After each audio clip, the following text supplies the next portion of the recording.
Ladies and gentlemen, boys and girls, please welcome playground legend Greg Simoneau.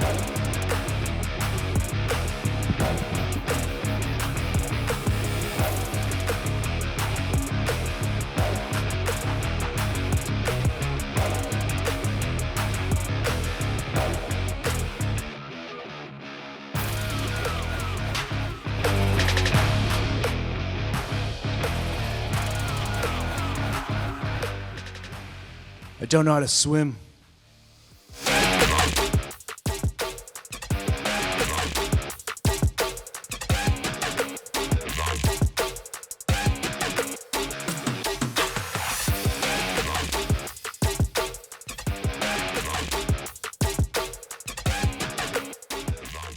Oh, thank you, ladies and gentlemen, people of Plymouth.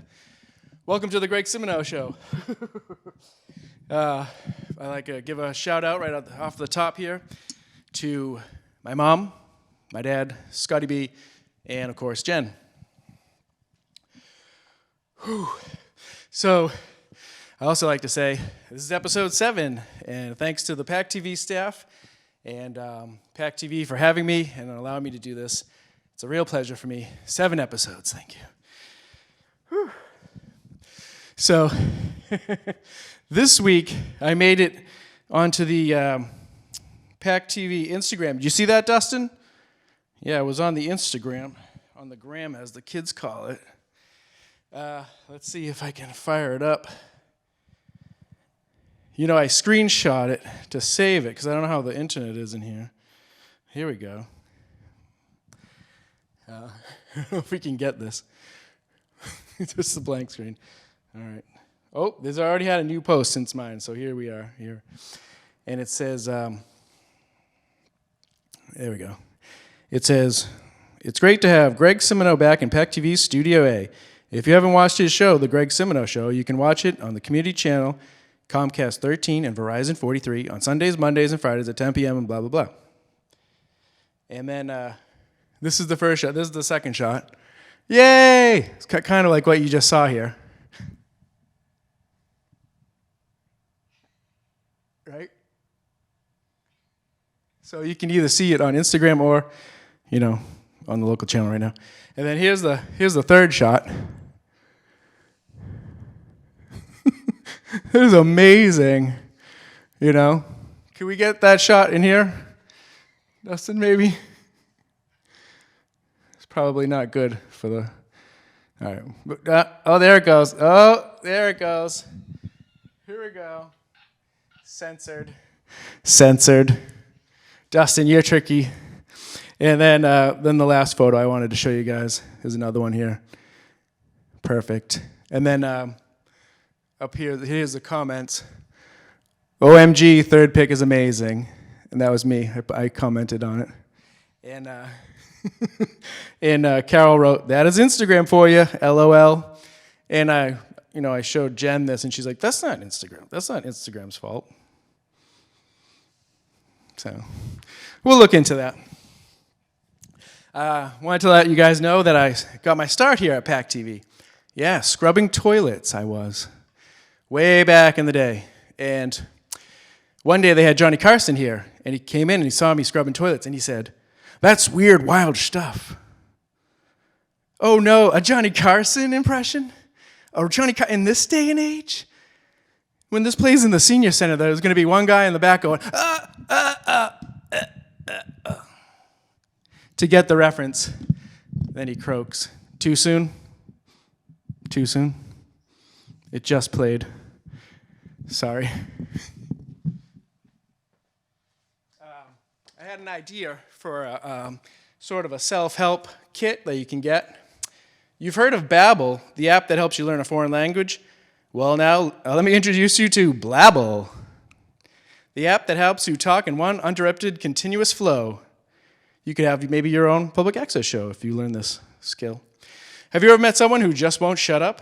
Now you can be that person with Blabbel. This conversation-based method will have you talking over everyone and never coming up for air. You can start speaking confidently about real-life topics you know nothing about. People won't be able to leave you now that you have Blabbel. You never have to take a break from the action again. Blabble, celebrating 10 million subscriptions sold. Try Babbel for free at babbel.com to start learning how to never shut up again today. That's babbel.com, blab for life. Also try blabbermouth.com. So that's an app I came up with. I hope you enjoy it, and you can learn to never shut up, like me. Or, never mind. So I have a very special episode of the Greg Simoneau Show today.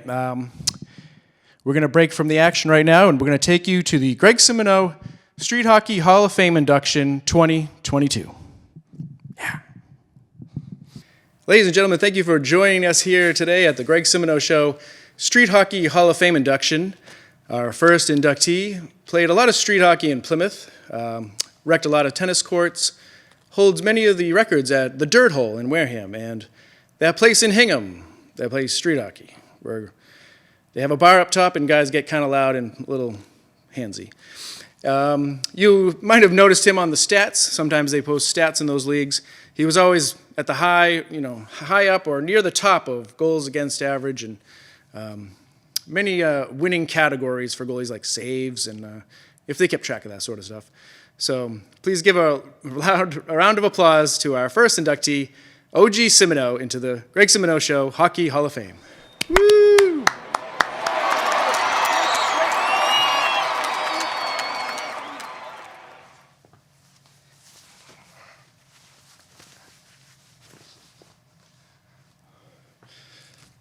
Thank you, Greg. It's quite an honor. Thanks for this incredible honor of the Greg Simoneau Show Street Hockey Hall of Fame. I have a lot of people to thank, so please be patient and keep your applause to the end. First off, I'd like to thank my parents, Betty and Gerard Simoneau, Mom and Dad. They would drive me and my brothers to practices and games. Then they let us borrow the car to drive ourselves. Then they towed car when it broke down. Thank you for that, because our hockey gear was in the car. They were always very supportive of us. I remember them saying, "You're wasting a lot of time on street hockey." And always like, "You're wasting all your money on street hockey." Thank you for always being so supportive. To our coach, Scott Blanchard, thank you for your guidance and support. When you were behind the bench, you looked like Mark McGuire's blonde-haired left testicle fell off from too much steroids. Thank you. Scott, when you had a heart attack at one of our games, I remember people saying, "How can a 12-year-old have such a heart attack?" It must have been the pressure to always win. Thank you, Scott. Angus and Joey, playing with you two was a real treat. It was fun playing on your high school team when I was 6 years older than you. Luckily, they did not check birth records. But the ride homes were brutal, you guys. You guys stunk real bad. Your hockey bags stunk real bad, and when they got wet on the porch, they introduced me to a whole new level of stink that I have still not gotten over. Thank you, guys. Jesse, you played street hockey with us. You lived with us. You were like a brother to us. You didn't teach us about life, but you did teach us how to not go easy on kid goalies, no matter how old they are. Thank you. Brian, I would check you into the chain link fence all the time. You make nice pillowy landing for me. To you, it probably hurt. And when I left my feet, that was probably a penalty. So sorry, but thank you. That brings me to DJ. What can I say? You helped us beat Shang. Bah, bah. You were always so funny, always saying things like, "Hey, I'm trying to take a shower in here." Thank you for that. Ryan, we called you every day, and even though you didn't want to play, you still once in a while answered the call. And when you played in your boxers, just know we were uncomfortable too. Thank you. To my friend Robbie, you were also goalie. I remember one game you said I played pretty good, even though you didn't think I was usually very good. So thank you. I always cherish that. Also like to thank that kid in gym class who said I wouldn't have scored on him except that the net was so wide. Thank you. I will always remember how pathetic you were. Bruce, you said I was nasty in goal. Not sure if you meant nasty in a good way or the traditional nasty like not good. You never clarified, so thank you. Buzzards Bay Tennis Courts. Sorry we scuffed you up. We didn't mean to hurt you. But then they made you into a skate park and totally ruined you. So thank you. It turned out well in the end, you know what I'm saying. And finally, to my wife, Jen, thank you for always going to my games, supporting me, always being there, no matter how many goals I let in. You are my rock. Thank you, I love you. Thank you all. Good night.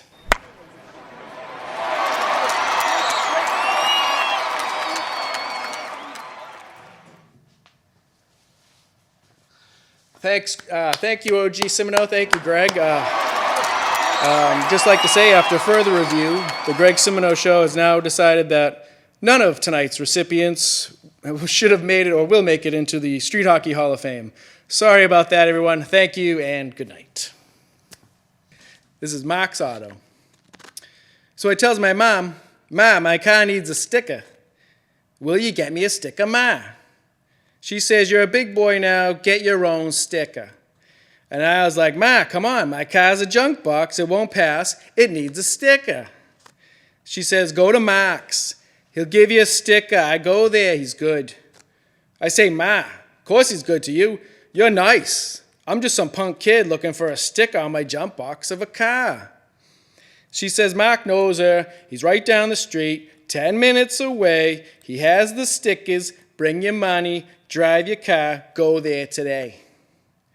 So I'm not going to win, so I get my junk box car ready. I pick up all the trash in between the seats. I give the glove box a quick once over. I put premium in the tank. I'm not sure that'll help or hurt. I don't know. I do it anyways. I put new duct tape over the old duct tape. I tighten the bungee on the trunk, and I try to get a sticker. I'm like, "Hi, Mark. I needs a sticker, please, kid. You knows my ma, she recommended you and everything. I loves my ma, and you're going to loves this car. Here's the keys. I'll be right over here. Thanks, Mark." He makes me wait like an hour, and now I'm like, "God damn it's Mark. Get to my sticker, please, sir."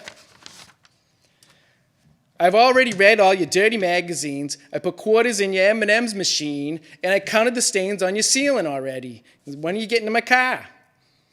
So he finally gets to my sticker, and he says it didn't pass. "So here's a rejection sticker, kid." I'm like, "Why, Mark, why? Why won't you give me a goddamn sticker?" He says, "See this right here? See this? There's a crack in the car and it has a jagged edge, and a little kid could get hurt. This little arm of this fictitious kid I've never ever met could get a little boo-boo on his fake little invisible arm that doesn't even exist, get stuck in my jagged plastic junk box of a car?" No word of a lie, he says this to me. So I'm like, "Oh yeah, Mark, some little Cabbage Patch Kid comes down here and hurt themselves on this jagged junk box car right here." Then I'm like, "Mark, my mom's told me to come down here. She vouched for you, kid. And now you tell me like some misfit underage hooligan's gonna stick their ghost wing in the side of my car, and that's why I'm not getting my sticker today? Is that what you're saying to me, Mark? Today is a no sticker day?" Okay, so I go home and I says, "Ma, Mark rejected my stupid sticker." She's like, "Really? Did you tell him you know me? And you're my son, and this is my son's car, Mark, and here's my money, and did you smile?" I said, "Yeah, Ma." I says all that, and no nicety bestowed on Mark will make him overlook the fact my car is a jagged little invisible ghost arm stealing junk car that could hypothetically steal some kid's elbow skin in the cracks of its junkety junk box bodiness. So I'm never driving ever again, and if I ever do, I'm never ever going to Mac's for no goddamn sticker. Thanks for nothing, Mac. And that was Mark's Auto. Hope you enjoyed that, and it happened many years ago, so don't try to look up what auto it is or anything like that. And it was one of my first 2 cars, so don't worry about that. I'm not still driving it around. We'll see you in the coffee shop. Yeah. This week on the coffee shop, Oh, shoot, I'm here. he's here. Yeah, sorry, my shift ran over. I got many jobs right now. Oh, thanks for covering the coffee shop. It's not a worry. Was it busy? A little teeny bit. All right, thanks. Oh. Thanks, welcome to the coffee shop. I'm Greg Simoneau. This is where we like to talk shop about writing comedy. And let's warm it up in the comedy shop by the coffee shop. But you know how we do. We like to call out famous comedians or any comedian we can think of, and then follow that by a hack. So let's see. Lenny Bruce, hack. Martin Short, hack.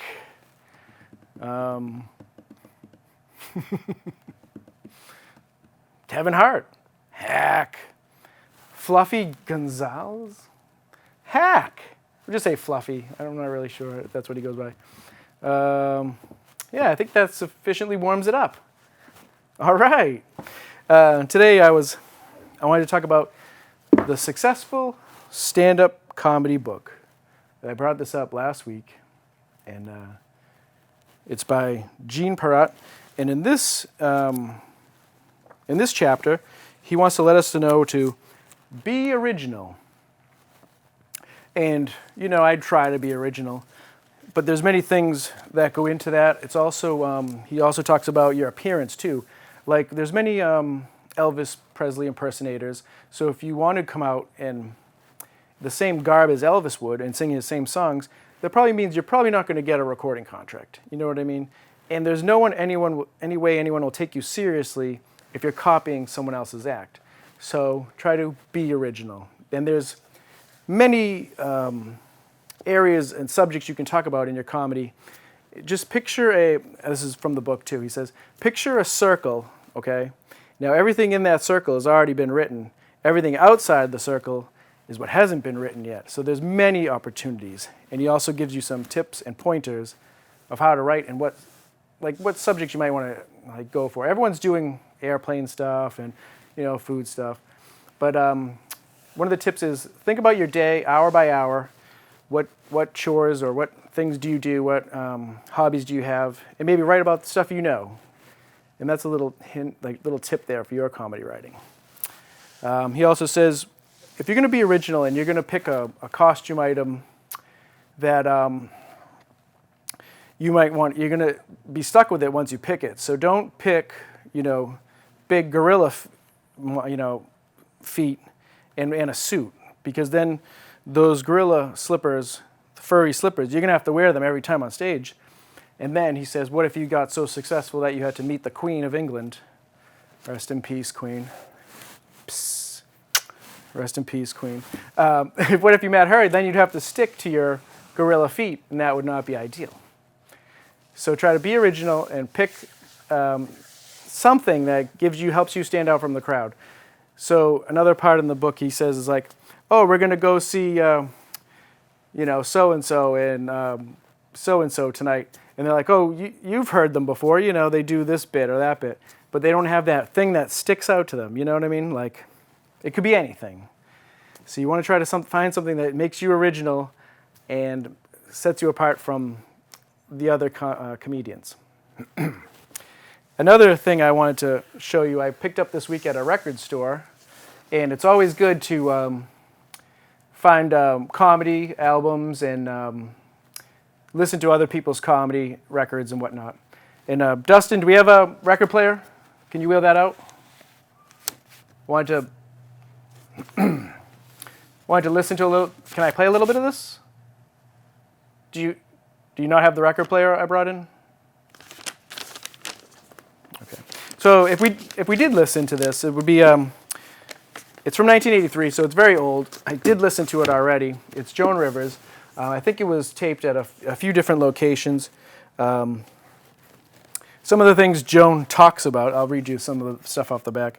The National Enquirer and UFO sightings, drugs, living in New York, before and after marriage, rock stars, men versus women, the royal family, a great movie star. The side B is How God Divides, nurses and stewardess, men she dated, being a bridesmaid, being married, childbirth, Heidi Abromowitz, and going to the gyno. So those are all, like hacky kind of subjects now. But back in '83, that was big, And when I was listening to it, it seemed like she was hitting the punchlines nice, nice flow, and like she's a fast talker, has great timing, she is like a legend of comedy, and the crowd reaction is so weird because it's from the 80s. They're like, woo! Like you would think like her performances happened on another planet.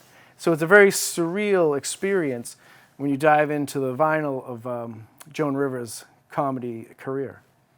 So I would say pick this up, but I got this at a used record store, so you probably can't, unless you go back to 1983, which is time travel. You could do that maybe. So anyways, to help improve your comedy writing, I would suggest listening to other comedians, other materials, and reading comedy books. And that's all the help I can give you this week. I wish we had that record player. All right. Well, maybe next time. Thanks for joining us on The Coffee Shop. Hey, welcome to the Card Zone with Greg Simoneau. Or the Hockey Edition.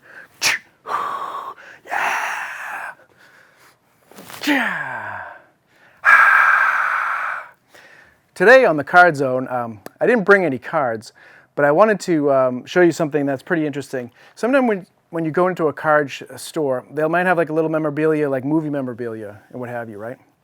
So what I have for you today is, I was a big fan of, still am, of Tom Green back in the day, and this is the movie he was in, and it was called Stealing Harvard. You might have remembered it on the old show. I talked about it a little bit. I don't think I ever showed this. And sometimes this happens, when you're a comedian and you make a project that you think is cool. Then this is off a wrestling magazine, The Rock. Then they rebrand it to this. Check this out. They make it a stupid like Capital One ad. You know what I mean? College tuition, $30,000. Blonde wig, $39.99. Plastic toy gun, $5.99. An evening of laughs, priceless. Look how they destroyed his cool vision for a buddy comedy and made it like this like wholesome like family thing. I mean, it was an incredible cast. You know what I'm saying? But I mean, it just had problems. I mean, I much would rather go see this than this. You know what I'm saying? That's just me. But oh well, that's the plight of Tom Green, I guess. Someone should write a book about that. So here it is. From the movie, back in the day, they were selling movie props, used items from the movie, and this is Tom Green's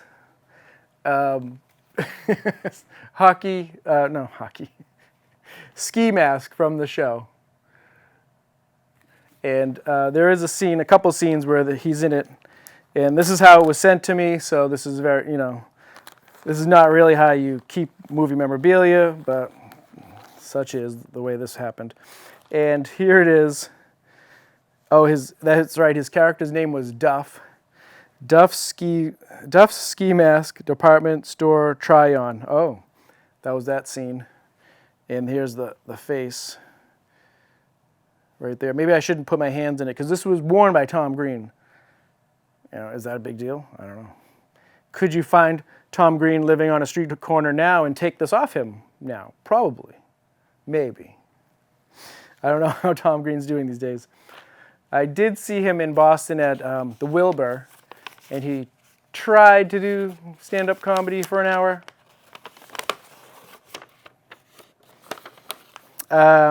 Here's whenever you buy movie memorabilia, you want to get like the receipt to authenticate it. You know what I'm saying?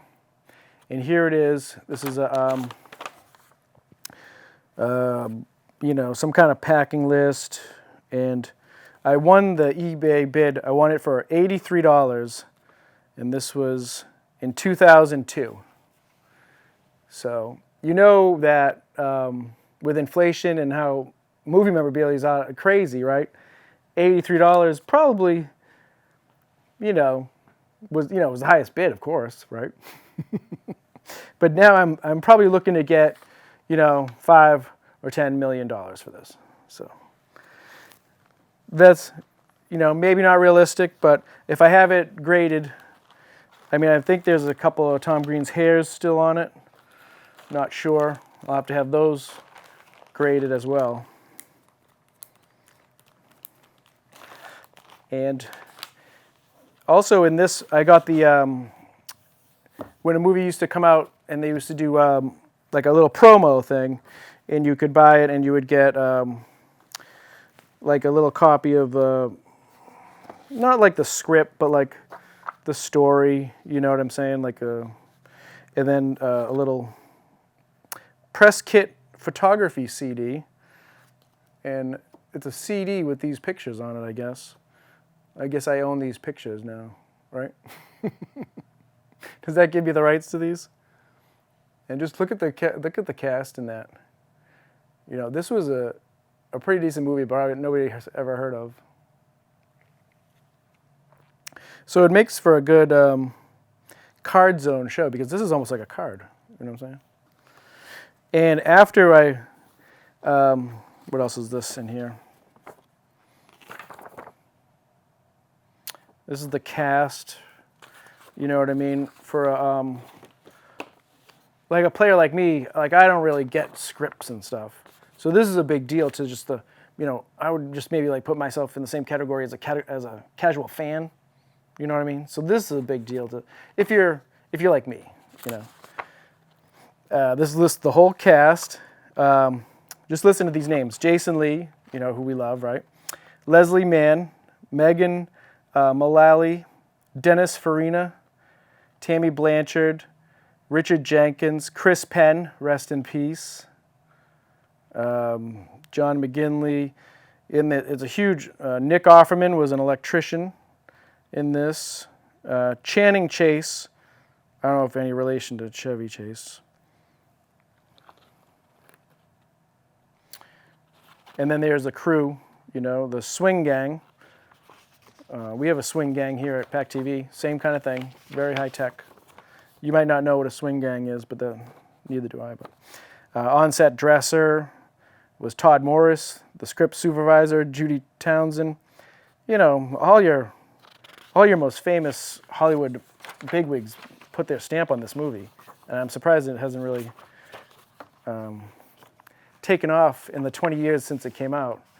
I was really hoping that the mask would increase in value. You know what I'm saying? But such is the way of the Card Zone, right? Thanks for joining me here in the Card Zone this week. Next week, I hope to have some cards for you. Thanks.